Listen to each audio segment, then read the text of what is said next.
Hello students, আমি Nitish sir জ্ঞানজ্যোতি coaching সেন্টারের পক্ষ থেকে তোমাদের প্রত্যেককে জানাই আরও একবার স্বাগত। তো স্টুডেন্টস, আজকে আমি তোমাদের সঙ্গে আলোচনা করব সিধু কানু বিরসা ইউনিভার্সিটির অধীনস্থ যে সমস্ত ছাত্রছাত্রীরা বিভিন্ন কলেজগুলোতে পড়াশোনা করছো তাদের জন্য আজকে মেজর 4 কি আছে এখানে সোসিওলজি, মেজর 4 নয়, মেজর 5 সোসিওলজি যৌথ পরিবারের ফিচার্স বা বৈশিষ্ট্যগুলো নিয়ে আলোচনা করবো। দেখো, তোমাদের একটা কথা বলি,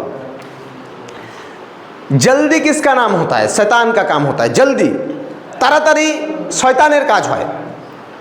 এবার তোমরা কি করো, আমাদের সেন্টারে ম্যাক্সিমাম এখন স্টুডেন্ট অ্যাডমিশন মোটামুটি ধরো 30+ স্টুডেন্ট অ্যাডমিশন নিয়েছে যারা বিভিন্ন সাবজেক্ট নিয়ে পড়াশোনা করছে। এইবার এর মধ্যে 25 স্টুডেন্টসকে বোঝানো যাচ্ছে যে ঠিক আছে, আমরা ধাপে ধাপে নোটসগুলোকে প্রোভাইড করছি, তোমাদের পরীক্ষা দেরিতে আছে, আমরা ধাপে ধাপে, কেননা একটা যদি ভালো কাজ নিতে চাও, এমন না যে আমরা বই থেকে তাড়াতাড়ি তুলে নিয়ে তাড়াতাড়ি দিয়ে দিচ্ছি, এমন নয়, আমাদের নিজস্ব বানানো নোটস তোমাদেরকে প্রোভাইড করছি, যার জন্য আমাদের কিন্তু সময় লাগে।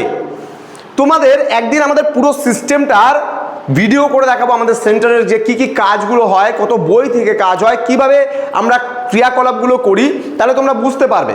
এবং কি হয়, এই 25 জনের মধ্যে 2 থেকে 3 জন ছাত্রছাত্রী, স্যার আমি পয়সা তো পেমেন্ট করে দিয়েছি আপনাদের 499 টাকা, এখনো নোটস কেন দিলেন না? আপনি মাত্র কয়েকটা নোটস দিয়েছেন। বিশেষ করে এসকেবিউ এর কিছু স্টুডেন্ট, কিছু আমি সবার ক্ষেত্রে বলছি না, 25 স্টুডেন্টসকে বোঝালে বুঝছে যে স্যাররা ধাপে ধাপে দিচ্ছে। কারণ তুমি যখন একটা জায়গায় টিউশন পড়তে আসবে, তুমি যখন একটা কলেজে পড়তে আসবে, তখন টিচার কিন্তু একদিনে তোমাকে পুরো ক্লাসটা দিতে পারবে না, অসম্ভব ব্যাপার। এবার তোমরা যদি মনে করো যে একদিনে আমার নোটস লাগবে, তাহলে আমি বলবো অ্যাডমিশন না নিয়ে তোমরা একটা বই কিনে নাও এবং সেই বইটাকে তোমরা একদিনে পড়ে শেষ করবে, কখনোই নয়। তাহলে আমার মতে আমরা যেভাবে তোমাদেরকে গাইড করছি ঠিক সেইভাবে তোমরা পড়াশোনাটা করো, দেখবে নিজে থেকে বুঝতে যেও না।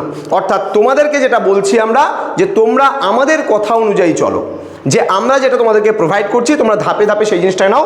আমরা যখন দায়িত্ব নিয়েছি, তোমার দায়িত্বটা কিন্তু আমরা পূরণ করে দেব, একদম 100% সিওরিটি সহ বলতে পারি। কারণ আমরা আজকে শুধুমাত্র তোমাদের এসকেবিওর অধীনস্থ পড়াচ্ছি না, তোমরা যদি আমাদের গ্রুপে যদি যুক্ত হও, দেখবে যে আমরা কিন্তু টোটাল 12টা ইউনিভার্সিটির আন্ডারে কাজ করছি, টোটাল ওয়েস্ট বেঙ্গলে 12টা ইউনিভার্সিটির আন্ডারে কাজ করছি এবং সাফল্যের সাথে কাজ করছি, সুনামের সঙ্গে কাজ করছি।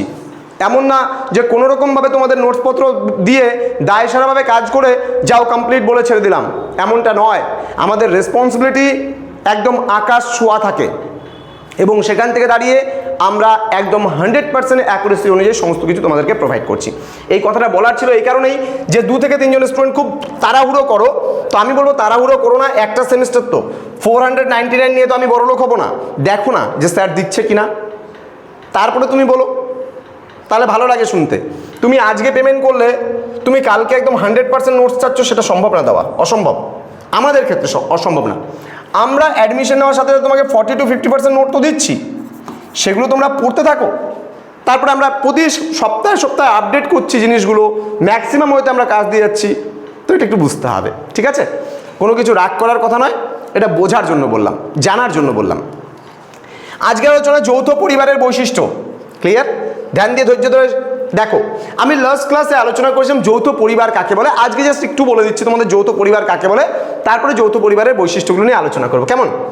দেখো কি বলেছে, যৌথ পরিবার হলো এমন একটি পারিবারিক ব্যবস্থা যেখানে একাধিক সদস্যদের একটি পারিবারিক মেলবন্ধন কিন্তু পরিলক্ষিত হয়। পৃথিবীর বিভিন্ন দেশে যৌথ পরিবারের অস্তিত্ব থাকলেও কিন্তু ভারতবর্ষে যৌথ পরিবারের অস্তিত্ব কিন্তু সব থেকে বেশি পরিলক্ষিত হয়। তাহলে ভারতবর্ষে কিন্তু যৌথ পরিবারের অস্তিত্ব কিন্তু সব থেকে বেশি রয়েছে। তাহলে পৃথিবীর সব জায়গায় যদি আমরা দেখি, তার মধ্যে সব থেকে বেশি যৌথ পরিবার তোমার হচ্ছে কোথায় দেখা যায়? যৌথ পরিবার ব্যবস্থা কিন্তু ভারতবর্ষে লক্ষ্য করা যায়। যৌথ পরিবার আমরা কাকে বলছি? যেখানে একই ছাদের নিচে কিন্তু অনেকজন কিন্তু বসবাস করে, তাকে আমরা কি বলি? যৌথ পরিবার বলি, তাই না?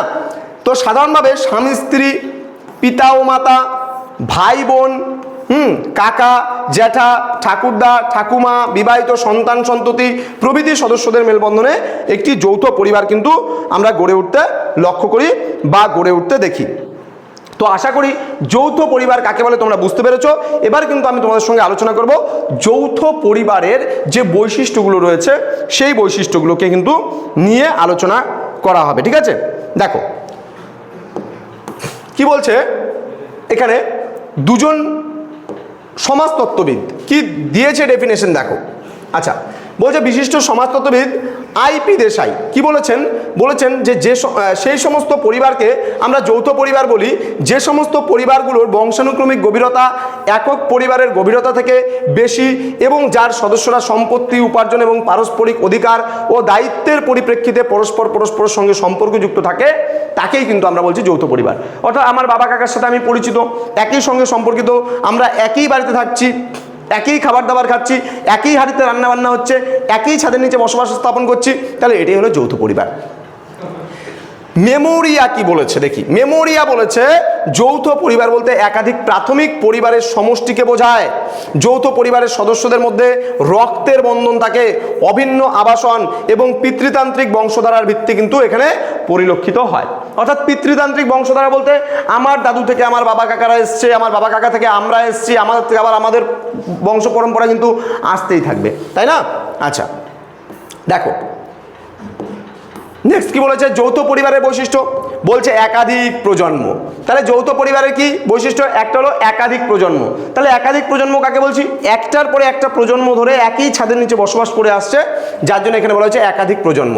দেন বলছে যৌথ বাসস্থান, সকলে মিলে একসঙ্গে বসতি স্থাপন করছে, যার জন্য এটাকে বলা হচ্ছে যৌথ বাসস্থান।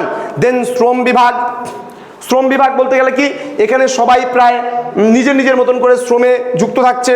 দেন শারীরিক ও মানসিক নিরাপত্তা বোধ রয়েছে, আমার বিপদে আপদে আমার ভাই দেখছে বা দাদা দেখছে, তাদের বিপদ আপদ হলে আমি দেখছি, তাহলে এইভাবে একে অপরকে কিন্তু সহযোগিতা করা যায়। দেন অর্থনৈতিক নিরাপত্তাও কিন্তু পাওয়া যায়। অর্থাৎ আমার টাকার দরকার 10,000 টাকা, আমি ভাইকে বললাম ভাই বা দাদাকে বললাম দাদা আমার 10,000 টাকার খুব প্রয়োজন, দিল, আমার টাকা হলে আমি তাদের দিয়ে দিলাম, আবার হয়তো তাদের যখন অসুবিধা তখন আমি দিলাম। তো এইভাবে করে অর্থনৈতিক নিরাপত্তাও কিন্তু রয়েছে, একজন যদি বিপদে পড়ে আরেকজন কিন্তু হেল্প করতে পারবে। দেন সাংস্কৃতিক এবং ধর্মীয় রীতিনীতি, তাহলে একটা পরিবারের সকল সদস্যরাই কিন্তু একই সাংস্কৃতিক বা একই রীতিনীতি কিন্তু বা একই ধর্মীয় বিষয় কিন্তু তারা পালন করে। তো এই যে বিষয়টা ছিল জাস্ট পয়েন্টসগুলো নিয়ে আলোচনা করা হলো। আমাদের ডিটেলস ক্লাসটি কিন্তু অবশ্যই মানে নোটসের মধ্যে দেওয়া আছে। তো তোমরা যারা এখনও আমাদের চ্যানেলটিকে সাবস্ক্রাইব করোনি তারা অবশ্যই চ্যানেলটিকে সাবস্ক্রাইব করে পাশে থাকা বেল আইকন অল প্রেস করে দাও, যাতে নেক্সট টাইম থেকে কোনো ভিডিও আপলোড করলে তার নোটিফিকেশনগুলো তুমি সবার আগে পেতে পারো। এছাড়া অনলাইনে যদি আমাদের সঙ্গে যুক্ত হতে চাও অবশ্যই যোগাযোগ করো আমাদের অফিসিয়াল নাম্বার 7076398606 নাম্বার অথবা 6295916282 নাম্বার। দেখা হচ্ছে তোমাদের সঙ্গে খুব তাড়াতাড়ি আরও একটা নতুন ক্লাস নিয়ে। তোমরা প্রত্যেকে ভালো থেকো, সুস্থ থেকো। Thank you so much, thanks for watching after all, thank you.